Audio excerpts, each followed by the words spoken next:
Hey, this is the Custom Shop 16. The 16 stands for 2016, not Series 16, which is kind of confusing deal because 16 series are the lowest there is, they're below 18s. And this is a top-notch guitar here. Guatemalan rosewood, Adirondack spruce top, thin finish. It's a high-powered LSV is what it is. So, anyway, I wanted to adjust the truss rod on it just a little bit. I don't have a truss rod wrench here, so what do? I get these excuses from people all the time.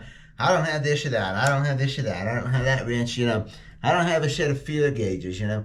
So I showed you in the video how to set up feeler gauges. They cost me $7 from the auto parts store. So same deal here. I don't have my special Lutherie truss rod wrench. So go next door to the hardware store. Get a set of these.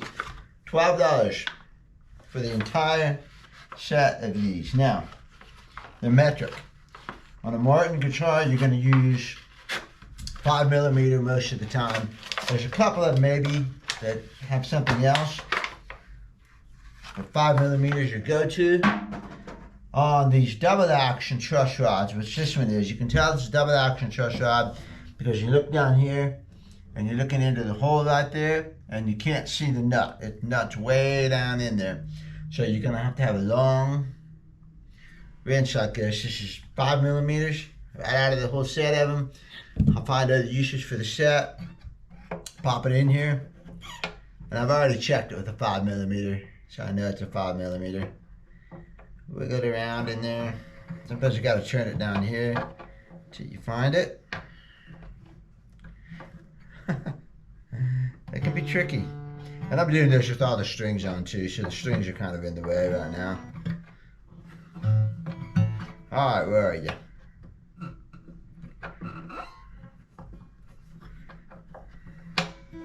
I'm doing this backwards. I need to be on the other side of the guitar. Let's just switch. There we go. Oh, that's a lot better. Now you just gotta work this way because I'm gonna use my elbow on it here in a minute. So let's get that 5mm. There it is. Okay, now it's gotta fit snug because I was trying SAE English 13/16 or 5/16 or whatever. It was almost there, but no, I knew it was a 5mm. I want the top of this up here at the top of the guitar somehow.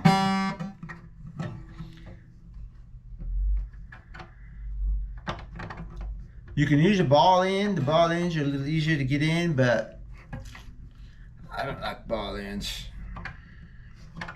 You lose too much. You lose too much of the wrench. There it is. Okay. Now, problem is this is really short. I still want that. Breathe out there. I can just feel it. I'm trying to turn it about 1/8 of a turn because I want the top of this wrench up at the top. There it is. Got it. Yes. Okay. That's what I want it. I want the wrench up like this because that way is tightened, this way is loosened. Now you're going to need leverage, and some people would put a wooden handle, blah, blah, blah. I found that these work pretty good. This is just your extension for screwdriver tip, so I already have it sitting around magnetic, and I just pop that on there like that. Make sure it's seated. There we go. Seated. Okay, and then once again, as I've shown this before, I've got the base of the neck. There we go. I got the middle of the neck supported by a sandbag. Body's over here. Headstock is over here. I'm going to put my hand on the nut, not on the headstock, on the nut. Put my elbow down here to hold it with my elbow. And I'm going to turn it about that much. This is a double action, so it's a little bit stiff on this side. And again, if you ever have any questions, loosen it first so you can get a feel for it. I'm not going to take much out of this, but I'm trying to get this action just a little bit lower. Okay, there you go. When I say trying to get the action a little bit lower, I'm not really adjusting the action with the truss rod, but this neck had just a little bit extra relief. It had 6/1000ths of an inch of relief measured at the 6th fret, capo the 1st, hold it, let me show you, okay? I go through this so many times and I assume that everybody already knows, but you don't sometimes. Because capo, put it on the 1st fret, hold it down here at the 12th, and I get my trusty feeler gauges out. Normally I just tap on it and eyeball it, but what I'm trying to do here is this guitar has an extremely low saddle. It really needs a neck reset. I'm trying to avoid doing a neck reset. So what I'm going to do is take out as much relief as I can to get that neck as flat as I can to see what my action is going to be that way. I'm not really adjusting the action with the truss rod, but I'm putting the relief at the flattest possible spec. So when I measured this earlier, capo was on the 1st fret right here, hold it down at the 12th fret, and I'm going to measure at the 6th fret. So here's the 5th, here's the 6th, and I had 6/1000ths of an inch of relief, which is good, you know. That'd be perfectly happy with me, but I'm trying to drop it down just a little bit more to see if I can drop that action just a little bit more. The action is currently 102/1000ths of an inch at the 12th fret, and I would really like for it to be, 93, but I'd be happy if it was 96. So saddle's as low as it can go. It's 93/1000ths of an inch, 95/1000ths of an inch, which, I mean, you know, we are really working the boundaries of everything here. The saddle's as low as it can go. I'm setting the neck as flat as I would ever set it, which is pretty flat. I've already adjusted the nut, and the action is still going to be at the upper limits of what I would really like for it to be. I mean, the guitar really needs an neck reset, but I'm just trying to see if we can get away with it for another 4 or 5 years or whatever. So anyway, point is, so that's why I'm adjusting the relief on this guitar. And I've got it down to about 3/1000ths of an inch right now, because here's 4. That's 4/1000ths of an inch, and it's pushing the string up. It might even be like 2/1000ths of an inch.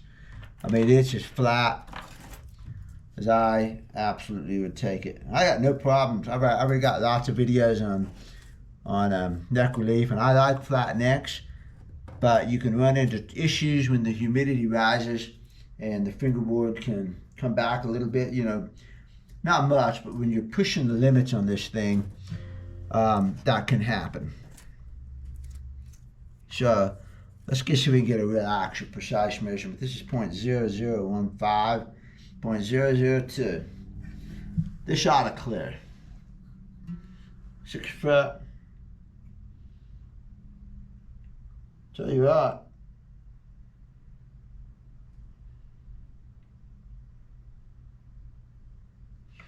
$2,007 inch is absolutely very clear. So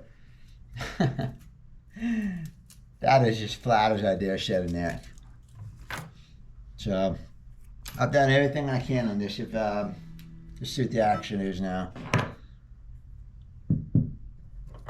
Anyway, I'll try to do a quick truss rod wrench. You know, no big deal. Go to the hardware store, get yourself a long arm set of metric wrenches. There's the 5mm.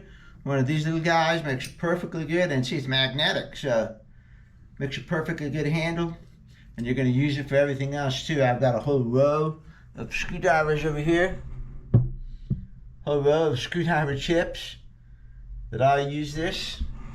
So I like multi-purpose tools. Now I do have a fancy truss rod wrench. Somebody gave it to me. And you can put a wooden handle in here if you want to, but why? You know, one of these days you're going to crack that wooden handle. It's just another big thing. I just use this, pop it on there, magnetic, holds, it gives me as much leverage as I want.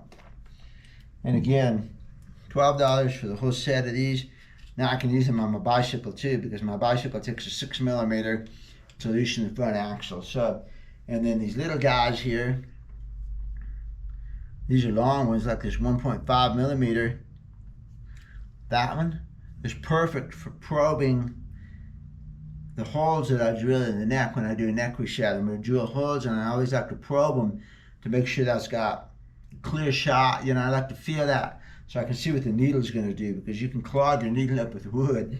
So I've got 3 uses out of this set of wrenches. I had a set of wrenches, but they're English. You know, I needed the metric. So let's see what the action is on this. I'm going to throw 90 thousandths of an inch out here. These double action truss rods really have a big effect on the action. That's down. You know, it's about 102 previously, so let's see what 96 looks like. I'd be fairly happy with that. 96 is still clearing, so it's probably 98, which is still okay. You know, like I said, I'd rather have it 93, but okay, you know, that's me. I don't play real hard. I like to let the guitar do the work. 98 still clearing. So low E's 100 thousandths of an inch, which, you know, it just feels like a band-aid to me. I'd reset the neck. So we got over here. Now this is 76. So we're doing pretty good in the middle of the neck. Yeah, the middle and the treble look pretty good as far as the action goes. The low E is high, just a little high, but the rest of it's pretty good, and the neck is really flat. So I bet it plays pretty good. It's just that that's what our saddle is, you know. And it's just not much. I'll tell you what it is. I'm getting off topic here a lot. I was just going to show you the Truss Rod Wrench. 97 thousandths of an inch. 89.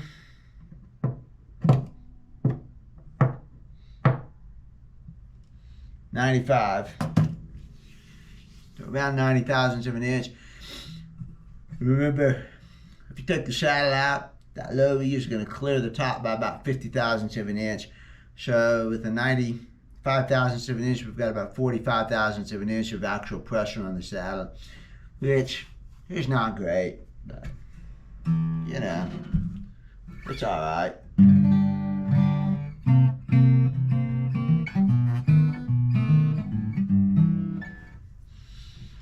It's not a finger picking guitar.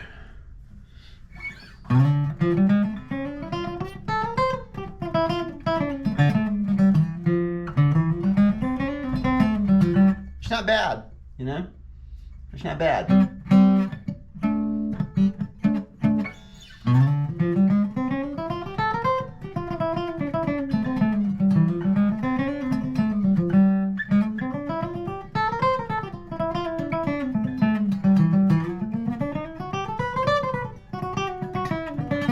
Yeah, I mean, we can live with it now, you know? I could definitely, like if this is my personal guitar, I could live with that for, until the action came up, you know? And then when the action came up, then I would reset the neck. So, you know,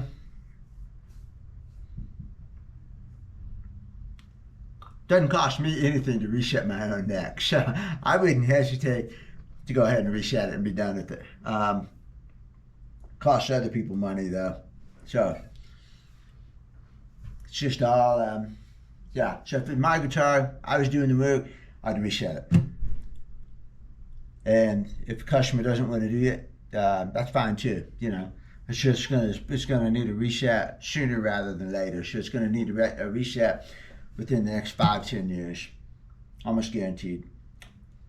Probably guaranteed. God, nothing's guaranteed. So, okay.